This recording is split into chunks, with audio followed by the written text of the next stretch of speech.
sur le chat. Merci ma vie, merci Emma et Valentin. On dédie même des chansons sur le chat. Emma, tu n'as pas changé depuis la Starac. Big bisous. Je te crois pas. Installe-toi. J'aimerais qu'on applaudisse encore bien fort, s'il vous plaît. On en profite, on a du public. Grave. Merci d'être là. Merci beaucoup. À vous, Charlie. C'est comme je l'ai dit tout à l'heure et comme tout le monde l'a dit, c'est vraiment un grand plaisir d'être là et surtout dans des magnifiques conditions comme celle-ci. C'est vrai. Bravo à vous. Je remercie toute la production. C'est un travail incroyable. Ah oui. On peut les applaudir. Ils ont bossé. Bravo. Il faut savoir que là, on est dans la fosse du Zénith. Il y a la grande scène derrière. Il y a tout le public derrière. On est dans un endroit incroyable. C'est le plus grand Zénith de France. Merci mille fois à Sylvie qu'on a eu en début d'émission. C'est grâce à elle un peu qu'on est là et à toutes ses équipes, toute son équipe. Tu connais un peu Twitch? C'est un peu une plateforme que tu connais là où on est diffusé en ce moment? Mais je l'ai découverte grâce à vous. Et ben voilà, parfait. Encore une fois. Vous m'avez appris les choses. Mais moi, je suis un peu la seigneur de ce plateau, non? Non, je pense que c'est moi. Et sinon, dans le public, on en a 3-4 qui sont déjà morts. Donc tout va bien. On a 6 jours de différence. Je suis du 28 novembre, moi, tu vois. La même année, ouais, c'est ça. Sagittaire, exactement. Connection. C'est bon, on vous laisse tous les deux. Le chat est fermé, ça y est, les bisous se font, les choses se passent. Non, mais en plus, j'ai vu que les connexions se font. Ah, ça y est, elle connaît le roi Enoch également. Bien sûr, classique. On aura beaucoup parlé du roi Enoch. Oui, et pourtant, il n'a pas voulu venir, ce saligo. T'as commencé en arrivant à Strasbourg, bière tarte flambée. C'est bien ça? J'ai vu sur Instagram.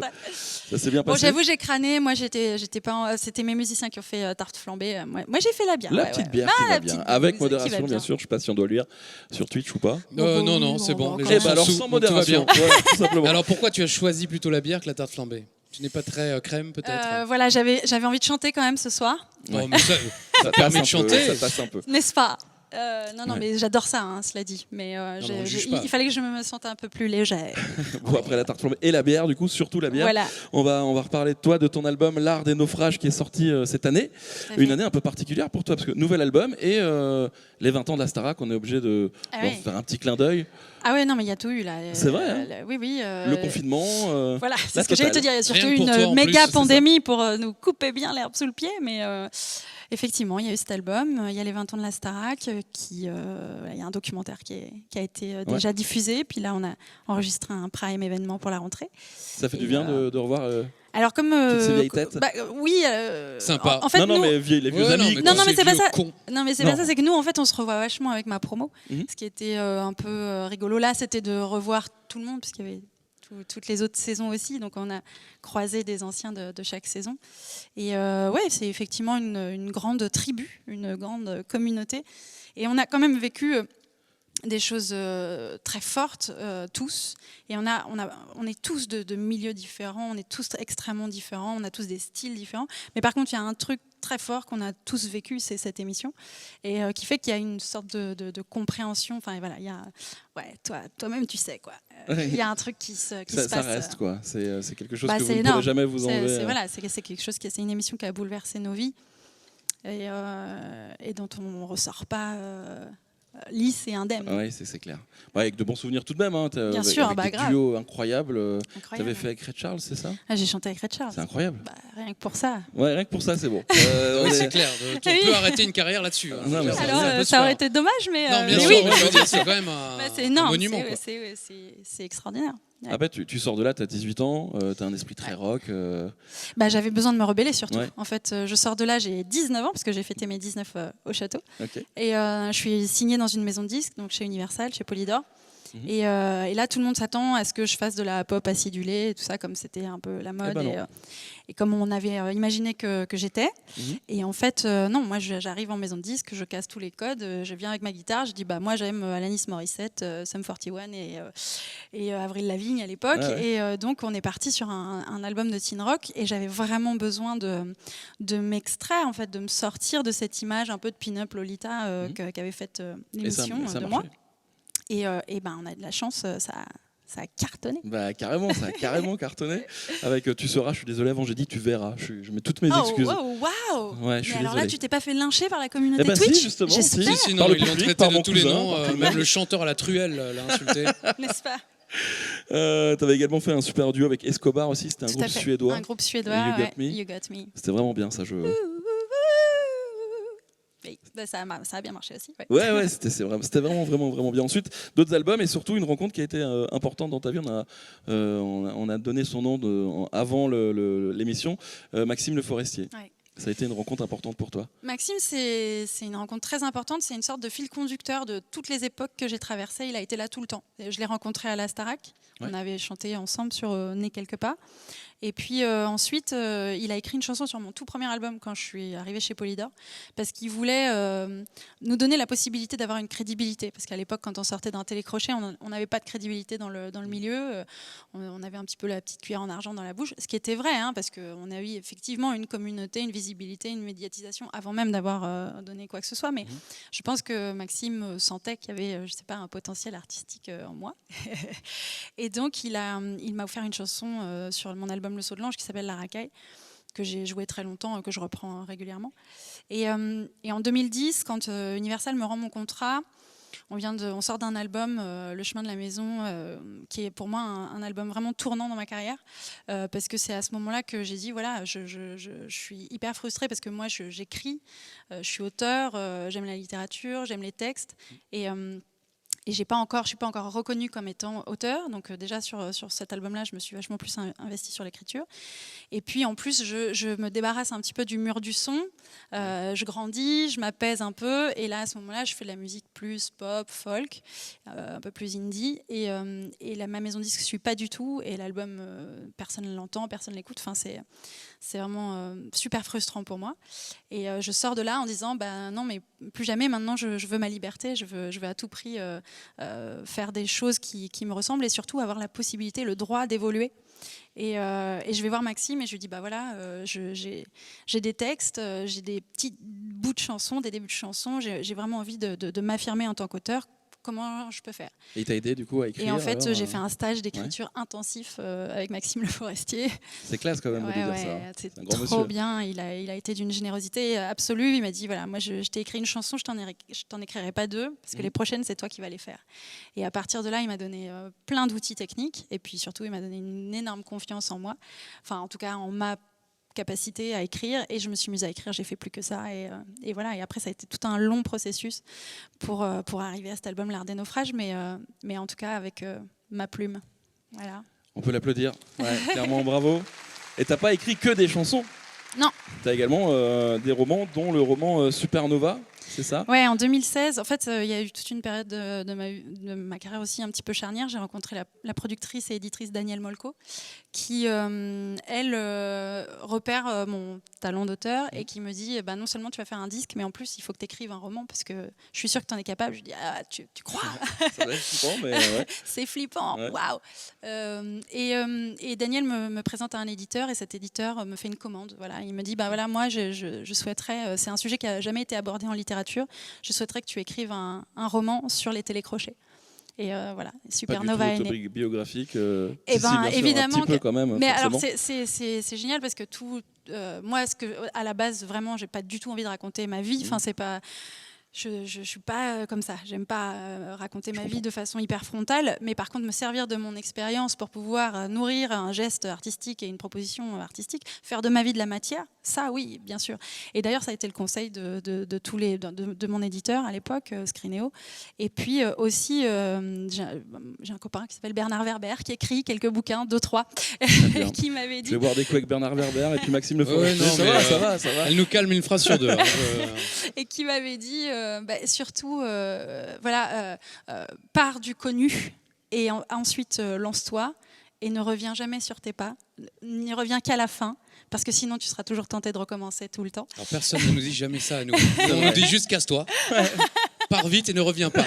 Voilà ce qu'on nous dit, ça a fait un super film. Je suis trop dur avec toi, Christophe. Non. Et voilà, et j'ai suivi leurs précieux conseils et en 2016 est paru Supernova. Super, on conseille à tout le monde. Ensuite, elle est allée déjeuner avec Jacques Chirac. Peut-être. Elle a pris un pot.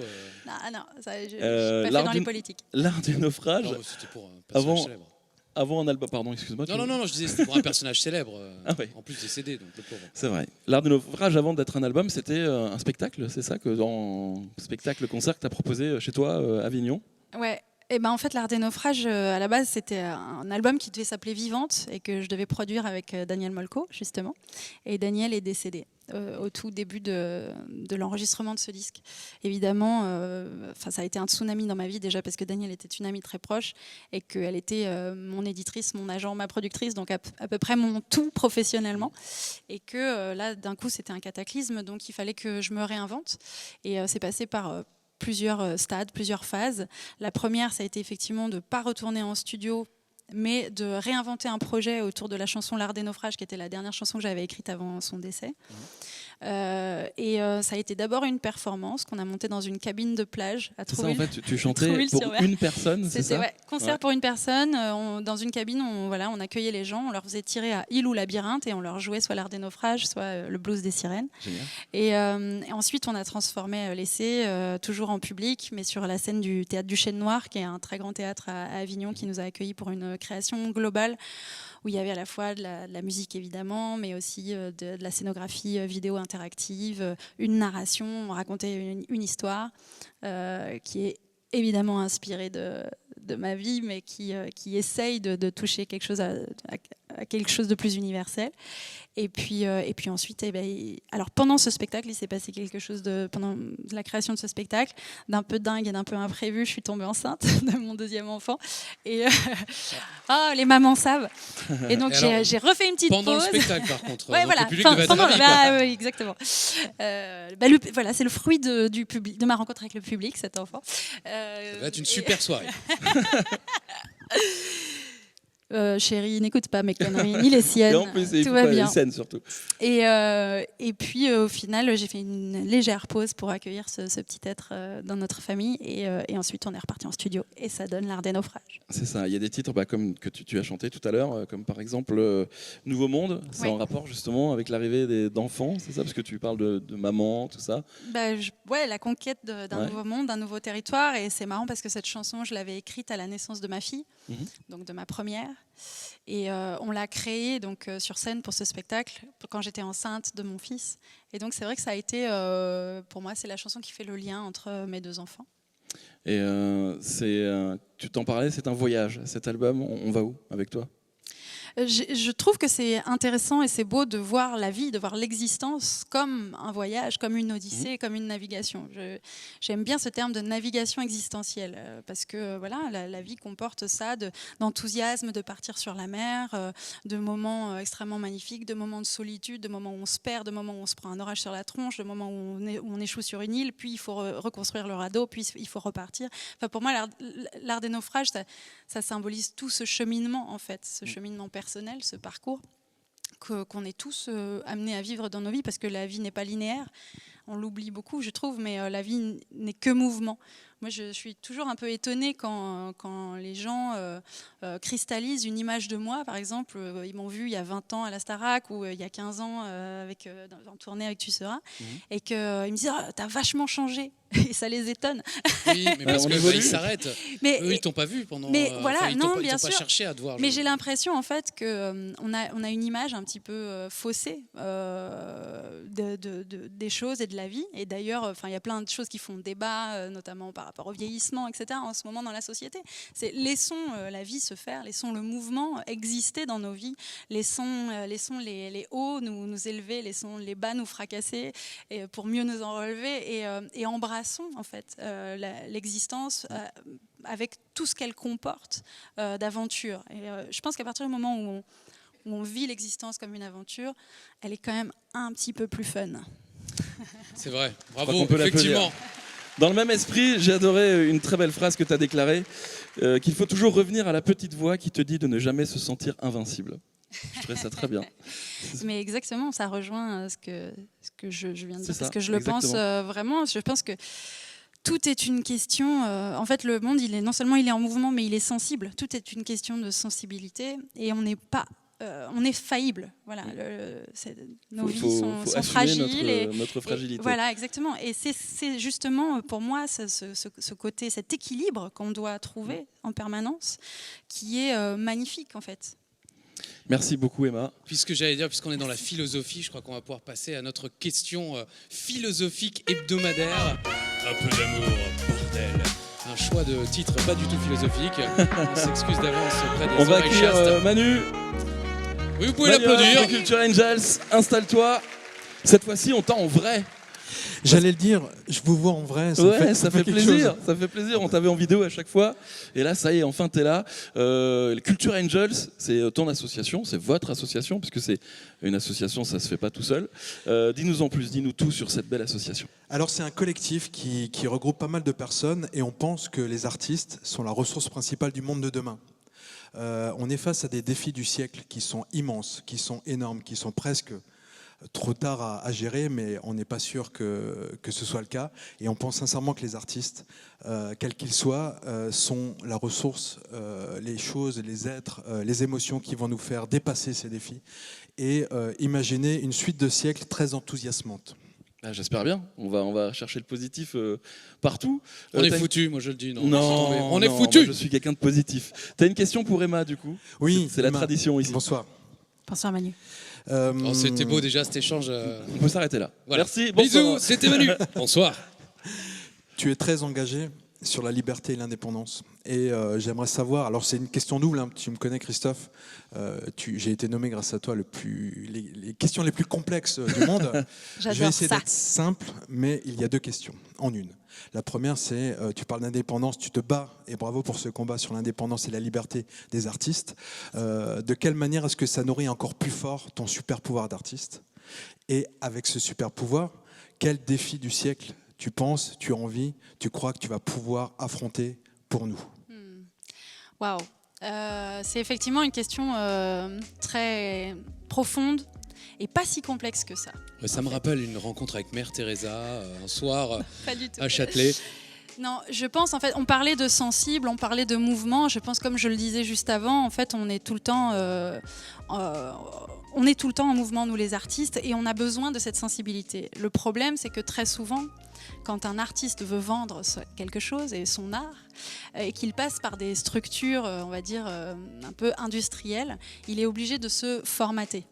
Le formatage des artistes est un sujet complexe et qui me tient à cœur parce qu'effectivement j'ai vécu une grosse machine avec la télé et puis après avec Universal, et j'ai compris qu'il fallait rentrer dans des cases, qu'il fallait rentrer dans des moules pour rentrer dans des bacs de disques. Et donc on nous demande parfois de renoncer à des aspirations et donc à lisser cette sensibilité et ces aspérités. Et ça, moi j'ai décidé à un moment donné de dire non, de dire stop, et c'est pour ça que effectivement aujourd'hui j'ai créé ma structure qui est une structure aussi associative avec d'autres personnes, et elle s'appelle Les Enfants Sauvages Musique, et sur ma région à Avignon on programme aussi d'autres artistes, on met en valeur d'autres artistes, on organise des événements pour mettre en lumière les artistes locaux, et parce que tout ça c'est circulaire et qu'on a tous besoin, voilà, de lumière et d'être mis en valeur. Alors moi, je pense que cette liberté, elle est fondamentale parce que la créativité a besoin de la liberté pour s'exprimer.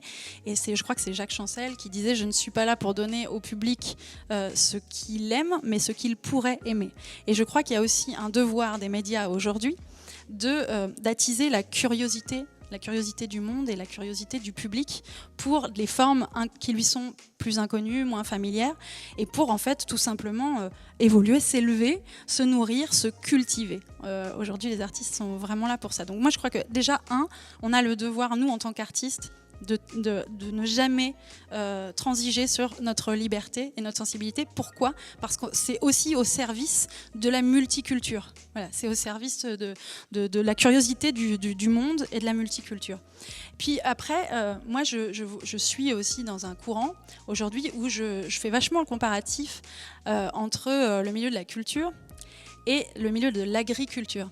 Pour moi, il y a quelque chose de quasi écologique en fait à faire ça. Je compare souvent les artistes qui ont fait le choix de l'indépendance à des agriculteurs qui sont passés en bio.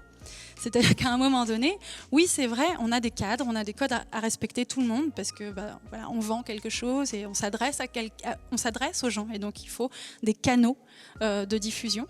Donc ça, c'est important. Mais par contre, il ne faut jamais effectivement transiger sur la qualité et sur la conscience qu'on va mettre et l'engagement qu'on va mettre dans son art. Je crois que les défis dont tu parles pour l'avenir, effectivement, on en a. Et moi, celui de l'écologie me tient très à cœur. Mais je crois que, comme beaucoup de gens, même si c'est pas très très représenté, voilà. Tout ça pour dire, je suis pas en train de fustiger le monde industriel, mais un peu quand même. Je pense qu'il faut revenir à des choses plus artisanales. Moi, en tout cas, c'est mon combat, parce que je pense que dans l'artisanal, tout simplement, il y a plus d'engagement, il y a plus de cœur. Il y a plus de curiosité, c'est bio, c'est bon. J'ai l'impression que vous êtes exactement sur la même longueur d'onde. Oui, et ça me permet de dire aussi que dans notre travail, on pense que les artistes sont une ressource non pas à exploiter, mais à utiliser, aussi bien que l'économie, aussi bien que le social, aussi bien que tout ce qu'on utilise pour porter des projets. Et vous faites partie, je pense, des ressources qui transforment, qui accélèrent, qui font que la vie, elle est plus belle ensemble. Mais oui, elle est belle ensemble. Merci Manu. Merci Allez Manu. suivre Culture Angel sur les réseaux sociaux et on souhaite que du bonheur, que du positif, puisque quand tu arrives, alors c'est vrai que les questions sont des fois un peu complexes, mais elles sont toujours positives et ça c'est quand même ce qu'il y a de bien, tu vois, tout ce qu'il y a de mieux. Il n'est pas là pour donner aux gens ce qu'ils aiment, mais ce qu'ils pourraient donner. Exactement, merci Emma. Merci. Le disque d'Emma est toujours dans les bacs. L'art des naufrages, allez l'écouter, c'est vraiment doux et beau à la fois. Merci beaucoup d'avoir été avec nous. Tu restes, tu restes pas là vraiment, mais tu reviendras tout à l'heure. Oh oui. On chantera un peu ensemble. Et avant de retrouver Tamara Weber sur la scène de Studio Zénith, eh bien c'est Tariq qu'on va voir arriver. Il sort à peine de la dernière saison de The Voice. Il est déjà parmi nous ce soir, place à sa grosse voix et ses textes percutants. Voici Tariq sur la scène de Studio Zénith. Merci Emma, merci.